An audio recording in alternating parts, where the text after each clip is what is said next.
Hello dear students, कैसे हैं आप सब।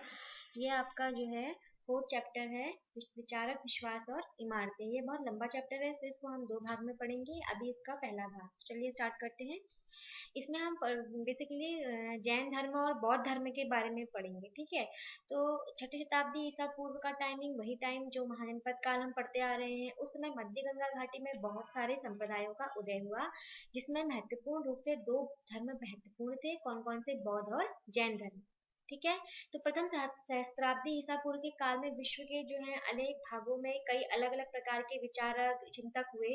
उन्होंने क्या किया, जीवन के रहस्यों को समझाने का मनुष्य को, मानव जाति को प्रयास किया कि धर्म क्या है। मैंने आपको पहले ही बताया था धर्म क्या है। वास्तव में धर्म, जो धर्म आचरण करने योग्य हो, या जो जिस भी जीवन के जीने के तरीके को आप फॉलो करते हैं, उसे को हम एक प्रकार से धर्म बोलते हैं। तो बौद्ध धर्म और जैन धर्म भी इसी प्रकार के एक जो है एक प्रकार के तरीके थे जीवन जीने के, ठीक है।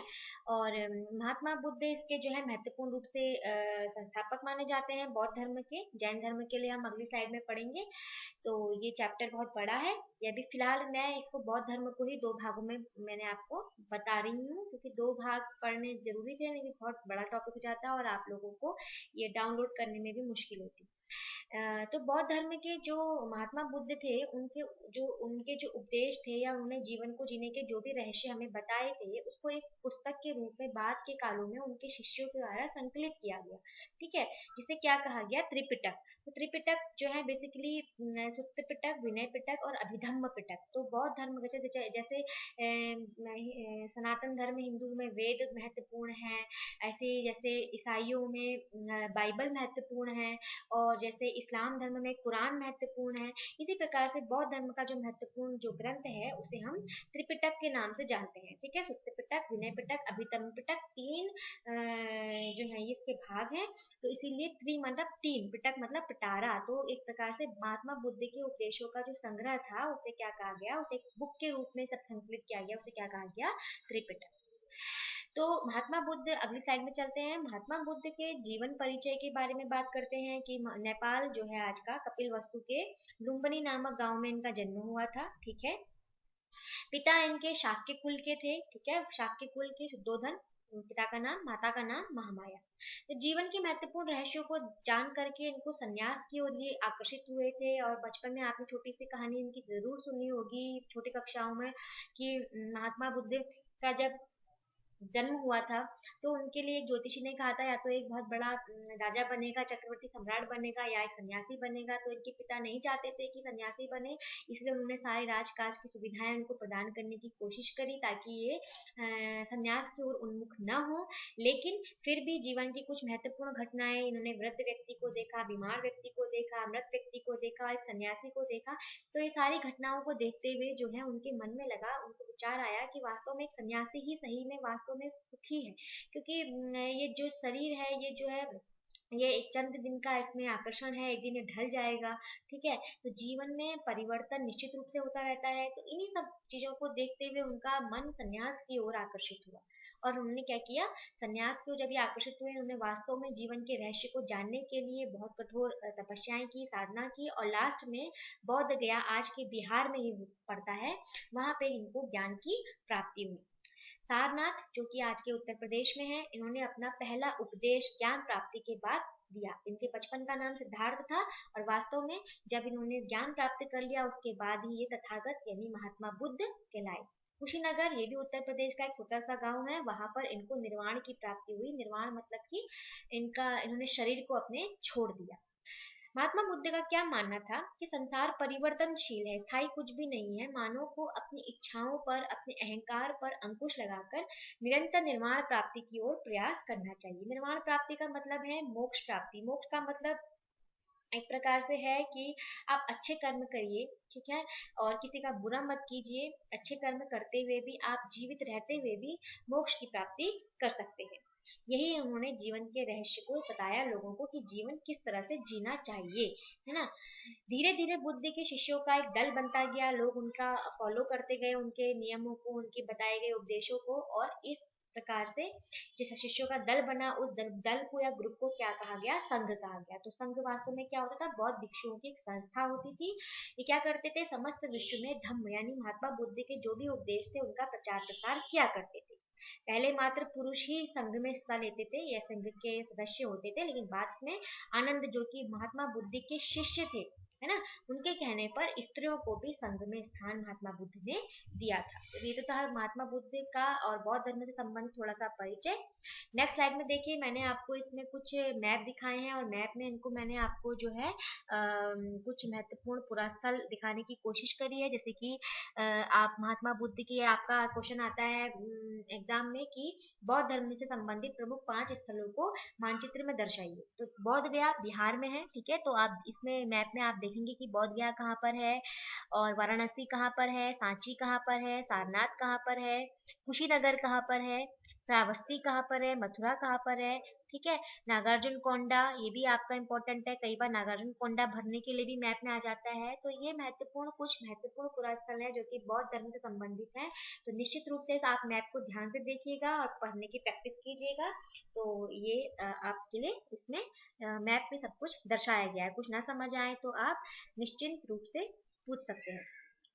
अब आते हैं बौद्ध धर्म के उदय के कारण, कि वास्तव में बौद्ध धर्म का उदय क्यों हुआ, ऐसी कौन सी परिस्थितियां थी या क्या ऐसे कारण रहे कि बौद्ध धर्म और जैन धर्मों का उदय हुआ था। तो बच्चों इसके लिए बहुत ही महत्वपूर्ण डिस्कशन हम इस पर करेंगे और ये बहुत अच्छा समझने का आप इसको प्रयास करिएगा कि देखिए जब बौद्ध धर्म और जैन धर्म का उदय हुआ था उससे पूर्व हमारा कौन सा काल चल रहा था, वैदिक काल। तो वैदिक काल में क्या था कि समाज में एक प्रकार का तनाव उत्पन्न हो चुका था, क्योंकि मैंने आपको ऑलरेडी बताया था कि वेदों में, ऋग्वेद में बेसिकली चतुवर्ण व्यवस्था का उल्लेख हमें मिलता है, 4 वर्ण ब्राह्मण क्षत्रिय वैश्य शूद्र। और ये व्यवस्था शुरू में कैसी थी, मैंने आपको ये भी बताया था कि ये व्यवस्था जन्मगत थी, कर्मगत नहीं थी। जो व्यक्ति जहां जन्म लेता था उसके हिसाब से नहीं, बल्कि उसके कर्म के हिसाब से उस वर्ण का व्यक्ति होता था। नहीं कि अगर एक वैश्य के घर में एक ब्राह्मण भी पैदा हो सकता था और ब्राह्मण के घर में एक शूद्र भी। तो ऐसा कोई जरूरी नहीं था कि भाई ब्राह्मण का बच्चा ब्राह्मण ही होगा। लेकिन बाद के कालों में ये व्यवस्था क्या हो गई, कठोर हो गई, कर्मगत हो गई कि ब्राह्मण का औलाद वह ब्राह्मण ही होगी, क्षत्रिय की क्षत्रिय होगी। इस प्रकार की जब व्यवस्था जो है कठोर हो गई, ठीक है, तो ये थोड़ा सा समाज में एक प्रकार का तनाव उत्पन्न हुआ इसकी वजह से, ठीक है। अब तनाव कैसे उत्पन्न हुआ, क्योंकि ये जो मतलब तनाव इसलिए क्योंकि जो समाज के अन्य लोग थे, वैश्य थे, क्षत्रिय थे, शूद्र थे, वो सब भी जो है मोक्ष प्राप्ति और महत्वपूर्ण वेदों पर अपना वेदों की बातें जानना चाहते थे। लेकिन ब्राह्मण वर्ग का जो लोग थे वो उस प्रकार के विशेषाधिकारों से इन लोगों को वंचित करते थे, ठीक है। तो इसके परिणाम स्वरूप एक समाज में जो वैश्य क्षत्रिय शूद्र लोग थे उनको एक ऐसे धर्म की आवश्यकता थी जो सबके लिए समान हो, जिसमें किसी प्रकार का भेदभाव ना हो, जिसमें मोक्ष प्राप्ति का अधिकार सबको मिले। तो इस वजह से एक प्रकार से ये एक बहुत महत्वपूर्ण कारण था जो चतुर्वर्ण व्यवस्था से उत्पन्न तनाव के कारण बौद्ध और जैन धर्म जैसे महत्वपूर्ण धर्मों का उदय हुआ। दूसरा महत्वपूर्ण कारण हम आर्थिक कारण में भी देख सकते हैं। देखिए मध्य गंगा घाटी के क्षेत्र क्या था, अत्यधिक वर्षा के कारण बहुत अधिक सघन था।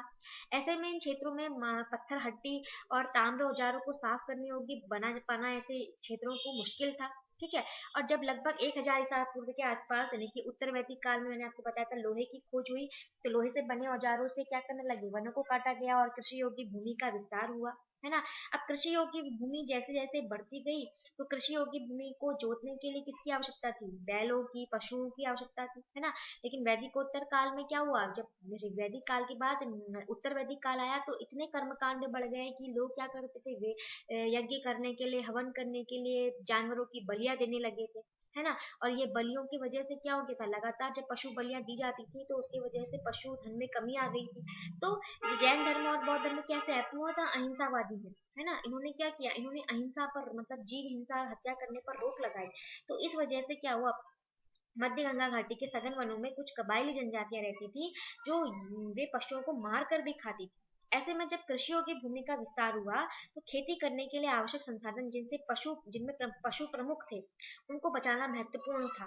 तो इसी वजह से हो सकता है कि ऐसे संप्रदायों का उदय या ऐसे संप्रदायों की आवश्यकता समाज को रही हो जो पशु हत्या के विरोधी हो, ठीक है। तो जैन धर्म और बौद्ध धर्म पूर्णतः अहिंसावादी धर्म है। दोनों ही धर्म पूर्ण रूप से हिंसा का विरोध करते हैं।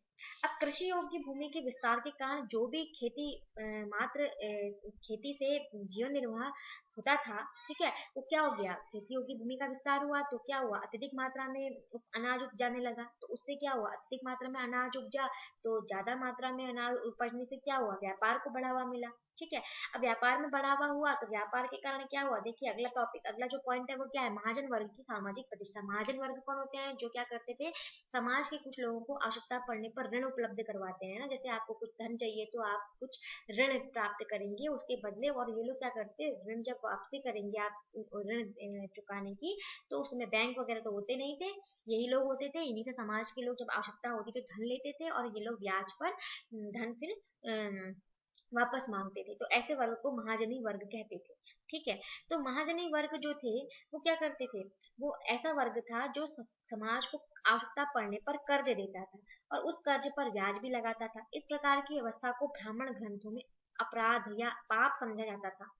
क्यों पाप समझा जाता था, सोचते थे कि भाई इस तरीके से आप ऋण दे रहे हैं, ब्याज कर्ज दे रहे हैं और फिर उस पर ब्याज ले रहे हैं, ये तो प्रकार से अपवित्र तरीके से आप धन कमा रहे हैं। तो ब्राह्मण ग्रंथों में इस प्रकार के कमाए गए धन को पाप समझा जाता था, अपवित्र समझा जाता था, ठीक है। तो इसीलिए, और वैश्य वर्ग की व्यक्तियों के लिए ये क्या था, रुकावट था, जो उनके सामाजिक एक प्रकार की प्रतिष्ठा को आघात देता था कि समाज में वैश्य क्या है, निकृष्ट कोटि के हैं, बनिए जो हैं वो गलत तरीके से धन कमाते हैं, है ना। इस प्रकार की कुछ भावना समाज में उस समय के प्राचीन काल के समाज में विद्यमान थी, ठीक है, कि ब्राह्मण वर्ग के लोग ही सही धन कमाते हैं और वैश्य वर्ग के लोग क्या करते हैं, अपना मुनाफा देखते हैं, और मुनाफे में जो कमाया गया एक्स्ट्रा जो धन होता है वो क्या होता है, पाप का धन होता है, नैतिक तरीके से नहीं कमाया गया होता है। तो इस प्रकार के धन संचय से जो वैश्य वर्ग के लोग थे वो धनी तो हो रहे थे, लेकिन उनकी सामाजिक प्रतिष्ठा में कोई खास बढ़ोतरी नहीं हो रही थी, समाज में उनको गलत तरीके से दिखाया जाता है कि ये लोग अनैतिक तरीके से धन उपार्जन करते हैं, इसीलिए ये लोग क्या है, सही नहीं है, ठीक है, ये पापी है।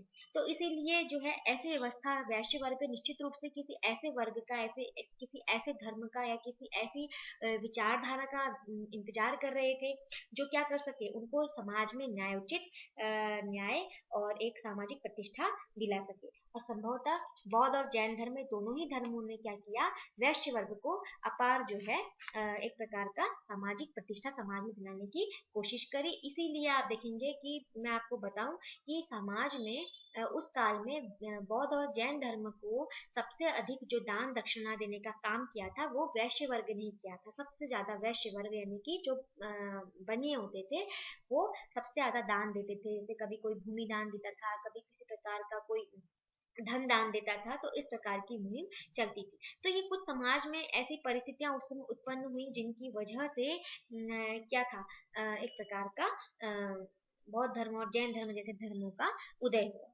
ठीक है। और ये धर्म क्योंकि पूर्णतः अहिंसावादी थे, ठीक है, और महत्वपूर्ण रूप से देखिए जब व्यापार अगर चलता है, व्यापार अगर को आपको बढ़ाना है तो क्या चाहिए, शांति चाहिए, शांति नहीं होगी तो व्यापार कभी भी फलेगा फूलेगा नहीं।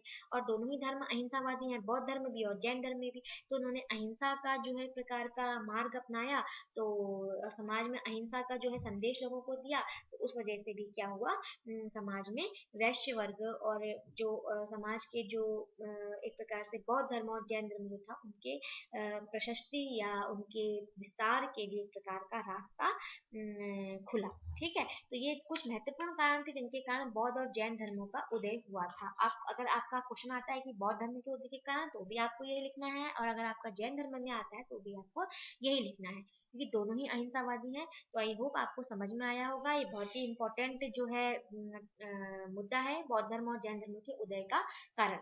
चलिए नेक्स्ट स्लाइड में चलते हैं, अब बौद्ध दर्शन की बात करते हैं। तो बौद्ध दर्शन क्या कहता है, महात्मा बुद्ध की देन है, महात्मा बुद्ध द्वारा दिए गए जो विचारधारा है उसी को हम बौद्ध दर्शन कहते हैं। तो महात्मा बुद्ध ने 4 आर्य सत्य बताए थे, 4 आर्य सत्य, 4 नोबल ट्रुथ बताए थे। तो संसार में क्या है, दुख है, संसार में हर व्यक्ति क्या है, दुखमय है, जो सुखी है वो भी दुखी है, जो दुखी है वो तो दुखी है ही है, ठीक है। जो सुखी है वो कैसे दुखी है, आप कहेंगे देखिए अगर आपके पास आज अच्छा खाने को है ना, आज के लिए तो आप सुखी हो लेकिन कल नहीं होगे। जिसके पास धन है उसको अपने धन लुट जाने का भय है, तो वो अपने उस भय से दुखी है, किसी के पास सुंदर काया है तो उसको क्या है, किसी प्रकार का अगर रोग लग जाए तो वो उससे दुखी है, किसी किसी के पास जो है गरीबी है तो वो वैसे दुखी है। तो इस प्रकार संसार में क्या है, हर जगह दुख ही दुख है, ठीक है। लेकिन महात्मा बुद्ध दूसरा कहते हैं कि दुख समुदय, दुख है तो दुख समुदय का अर्थ है दुख है तो उसका कारण भी है, अगर दुख है तो उसका कारण क्या है उसको जानिए, ठीक है। दुख निरोध, दुख निरोध मतलब दुख का अंत संभव है, दुख का हम अंत कर सकते हैं। और चौथा है दुख निरोध गामिनी प्रतिपदा, यानी कि दुख के अंत का मार्ग जो है वो क्या है, चौथा जो पॉइंट है इसी के अंदर आपका आ जाएगा अष्टांगिक मार्ग, यानी कि 8 जो पथ मैं बता रहा हूँ उनका अनुसरण करके आप क्या कर सकते हैं, जो है आप आराम से दुखों से छुटकारा पा सकते हैं। तो ये जो 8 सम्यक जो आपका ये जो 8 मार्ग महात्मा बुद्ध ने बताए हैं वो क्या क्या है, देखिए सबसे महत्वपूर्ण पहला है सम्यक दृष्टि। सम्यक दृष्टि मतलब क्या है, सम्यक दृष्टि का अर्थ है कि सभी के प्रति उचित दृष्टिकोण रखना। बुद्ध जी कहते हैं कि अगर आप वस्तुओं जो है क्षणिक होती, संसार हमेशा परिवर्तनशील है, हमेशा बदलता रहता है, ठीक है। जो वस्तु आज है वो कल नहीं होगी, तो जरूरी नहीं है जो आज आपका है वो कल किसी और का होगा, है ना। तो इसीलिए अगर आप उसको हमेशा अपना मान के सोच के बैठ जाओगे तो वो क्या हो जाएगा, कल आपको जरूर पीड़ा देगा। तो इसीलिए आप ऐसा दृष्टिकोण रखिए, सभी वस्तुओं के प्रति उचित दृष्टिकोण रखिए, यानी कि यह बात हमेशा स्पष्ट रखिए, अपने दिमाग में सदैव ध्यान रखिए कि संसार क्षणिक है, क्षण भर का है, जो आज है वो कल नहीं होगा, जो कल है वो कल आज आपके पास है वो कल किसी और का होगा। सेकंड है सम्यक संकल्प। सम्यक संकल्प में बुद्ध कहते हैं कि केवल सम्यक दृष्टि ही पर्याप्त नहीं है, सम्यक संकल्प यानी कि आप उचित संकल्प लीजिए, आपको उचित संकल्प किस चीज का लेना है, दृढ़ निश्चय किसका करना है कि आप उचित कर्म करेंगे, अच्छे कर्म करेंगे उसका। सम्यक वाक, सम्यक वाक का मतलब होता है बोलना, यानी उचित वचन बोलिए जो मृदु हो और जो दूसरों को पीड़ा न पहुंचाए, ऐसे वचनों को आपको बोलना चाहिए। अगर आप गलत वचन बोलते हैं, अगर आप अपने वचनों से किसी को पीड़ा पहुंचाते हैं तो वो भी एक प्रकार की क्या है, हिंसा है। चौथा कहते हैं सम्यक कर्मांत। सम्यक कर्मांत मतलब कर्मांत मतलब कर्म, यानी कि बुरे कर्मों का परित्याग करिए, अच्छे कर्मों का और जो है प्रयासरत रहिए। सम्यक आजीव, आजीव मतलब होता है जीविकोपार्जन करना, आजीव का मतलब होता है आजीविका, कहते हैं ना आजीविका मतलब किसे आप अपनी जीविका चलाओगे। तो उचित कार्यों से ईमानदारी से अगर आप धन अर्जित करते हैं तो उसको हम कहते हैं सम्यक आजीव। सम्यक व्यायाम, महात्मा बुद्ध कहते हैं व्यायाम मतलब है एक प्रकार से कसरत, यानी कि आप अपने मन के बुरे विचारों को मन से निकालिए, नए विचारों को मन में मत आने दीजिए, नए जो बुरे विचार हैं उनको मन में मत आने दीजिए, अच्छे विचारों को अपने मन में ही रखिए और अच्छे विचारों को मन में बनाए रखिए, समझे। बुरे विचारों को क्या करना है, मन से निकाल देना है, नए जो बुरे विचार हैं उनको आने ही नहीं देना है, अच्छे विचारों को मन में लाना है और अच्छे विचारों को ही मन में बनाए रखना है, यही सम्यक व्यायाम है, ठीक है। सम्यक स्मृति, स्मृति का मतलब है याद रखना, यानी कि आपको क्या याद रखना है कि संसार में जो बौद्ध आर्य सत्य बताए गए हैं उनको याद रखिए। और ये मनुष्य को सदैव याद रखना चाहिए कि संसार क्या है, क्षणिक है। जो मनुष्य सदैव सत्य को याद रखता है वो कभी भी दुखी नहीं रहता। सम्यक समाधि या सम्यक ध्यान, यह अष्टांगिक मार्ग का अंतिम चरण है, ठीक है। जो शुरू के 7 चरण है वो क्या करते हैं, वो एक प्रकार का माध्यम है केवल आपको पहुंचाने के इस अंतिम चरण में। जब आप सम्यक समाधि या ध्यान की अवस्था में पहुंच जाते हैं, आपको सत्य का ज्ञान हो जाता है, तो आप क्या हो जाते हैं, आपको निर्वाण की प्राप्ति हो जाती है। तो आई होप आपको समझ में आया होगा ये अष्टांगिक मार्ग और ये 4 आर्य सत्य। 4 आर्य सत्यों में चौथा आर्य सत्य जो है उसी के अंदर अष्टांगिक मार्ग यानी कि सोल्यूशन बताया है एक प्रकार का महात्मा बुद्ध ने कि इनको आप अनुसरण करिए तो निश्चित रूप से आप दुखी नहीं रहेंगे। उसके बाद क्या हुआ, महात्मा बुद्ध की मृत्यु जब हो गई तो उसके पश्चात 4 बौद्ध संगतियां जो है चली थी, हुई थी, संपन्न हुई थी। ये 4 बौद्ध संगतियां मतलब प्रकार की मीटिंग हुई थी, ठीक है। तो 4 हुई थी, पहली जो है लगभग 483 ईसा पूर्व में हुई थी। महाकश्यप नाम के एक बौद्ध व्यक्ति थे जो कि इसके अध्यक्ष बनाए गए थे। राजगृह जो बिहार में है उसकी सप्तपर्णी गुफा में यह बौद्ध संगति हुई थी। उस समय अजाशत्रु नाम के राजा का शासन चल रहा था, ठीक है। और 500 बौद्ध भिक्षुओं ने इसमें भाग लिया था। इसमें क्या हुआ था, इस मीटिंग में सुत्त और विनय पिटक का संकलन, मैंने बताया त्रिंग पिटक है तो सुत्त पिटक और विनय पिटक का इसमें संकलन हुआ था। दूसरी बौद्ध संगति 383 ईसा पूर्व, अध्यक्ष थे सर्वकामिर नाम के व्यक्ति। स्थान वैशाली का बालूकाराम बिहार और कालाशोक नाम का राजा का शासन चल रहा था। इसमें क्या हुआ, इस संघ में कुछ जो मीटिंग चल रही थी उसमें जो अलग अलग भिक्षु थे उनमें कुछ कुछ बातों को लेकर मतभेद हो गया, ठीक है। और बाद में ये संघ जो था कुछ ऐसे थे जो महात्मा बुद्ध के कहे गए नियमों को बिल्कुल वैसे ही पालन करना चाहते थे जैसा महात्मा बुद्ध ने कहा, और कुछ ऐसे थे जो उसमें थोड़ा बहुत फेरबदल करना चाहते थे। तो दोनों ही जब दो भागों में संघ बट गया तो ऐसे में दो भाग कौन से बने, स्थविर और महासंघी। स्थविर मतलब जो महात्मा बुद्ध के वचनों पर स्थिर रहना चाहते थे, उनको वही आगे चलकर बना हीनयान, उसको हीनयान कहा गया। और जो थोड़ा बहुत महात्मा बुद्ध के उपदेशों में कहते थे कि भाई समय के साथ नियमों में परिवर्तन होना चाहिए, जो थोड़े से लिबरल थे, थोड़ा सा मतलब उदारवादी थे, उन्होंने कहा नहीं भाई थोड़ा बहुत नियमों में हेरफेर तो होना चाहिए, है ना, क्योंकि समाज बदल गया है, समय बदल गया है उसके हिसाब से। तो ऐसे लोग कहलाए महासंघी के ही कहलाया आगे चलकर महायान। तीसरी बौद्ध संगति 251 ईसा पूर्व में हुई। अध्यक्ष इसके मोगली पुत्र तिश नाम का व्यक्ति था। इसका स्थान पटना बिहार में हुआ ये संगति, इस मीटिंग। और इसका सम्राट अशोक का शासनकाल चल रहा था। इसमें क्या हुआ, मेन बात कि अभिधम्म पिटक को इसमें जोड़ा गया और बौद्ध धर्म, ये अभिधम्म पिटक क्या है, बौद्ध धर्म के सिद्धांतों का दार्शनिक व्याख्या इसमें की गई है कि महात्मा बुद्ध ने जो जो सिद्धांत दिए थे उनका एक प्रकार से बहुत ही ज्यादा विश्लेषणात्मक तरीके से, बहुत ही ज्यादा ऐसा होगा तो वैसा होगा, वैसा होगा तो ऐसा होगा, इस प्रकार से विश्लेषण करके उसकी दार्शनिक व्याख्या उसमें की गई है। ठीक है। और चौथी बौद्ध संगति जो है वो प्रथम शताब्दी ईस्वी में हुई थी, जिसके अध्यक्ष वसुमित्र नाम के व्यक्ति थे। इसका स्थान है कश्मीर का कुंडलवन। और राजा कनिष्क का शासनकाल, कुषाण वंश के जो राजा मैंने कनिष्क आपको बताया था उनका शासनकाल चल रहा था। ठीक है। और लास्ट में आके चौथी बौद्ध संगति या चौथी बौद्ध मीटिंग जब चली उसमें आकर के फाइनली पूर्णतः जो है बौद्ध धर्म हीनयान और महायान दो संप्रदायों में बढ़ गया। वैसे तो बौद्ध धर्म के अंदर और भी बहुत सारे संप्रदाय संप्रदाय हैं, सहजयान है, वज्रयान है, बहुत सारे हैं, लेकिन आप केवल दो ही याद रखिए, हीनयान और महायान। ठीक है। तो हीनयान और महायान में दो ही भागों में बट गया। तो ये बहुत लंबा टॉपिक है बच्चों। इसका बाद हीनयान महायान में क्या अंतर है, बौद्ध धर्म जैन धर्म में क्या समानता क्या समानताएं हैं, ठीक है, उसका विस्तार क्यों हुआ बौद्ध धर्म का, फिर इसका पतन क्यों हो गया, है ना, इस प्रकार के जो टॉपिक्स हैं उनको हम नेक्स्ट अगले भाग में डिस्कस करेंगे। आई होप आपको टॉपिक जो है समझ आया होगा। और अगली स्लाइड जो है आपके इसके प्रश्नोत्तर संबंधित है, तो ये प्रश्नोत्तर हैं और आपको करके दिखाने हैं। आप लोग इससे पहले के क्वेश्चन आंसर भी आप लोगों ने, बहुत कम बच्चों ने मुझे करके दिखाए हैं, तो प्लीज आप लोग जो है क्वेश्चन आंसर करिए और जो है लगातार अपना पढ़ाई निरंतर अपनी जारी रखिए। और अगर कुछ ना समझ आया हो तो आप निश्चित रूप से मुझसे पूछ सकते हैं। तब तक के लिए पढ़ते रहिए, खुश रहिए।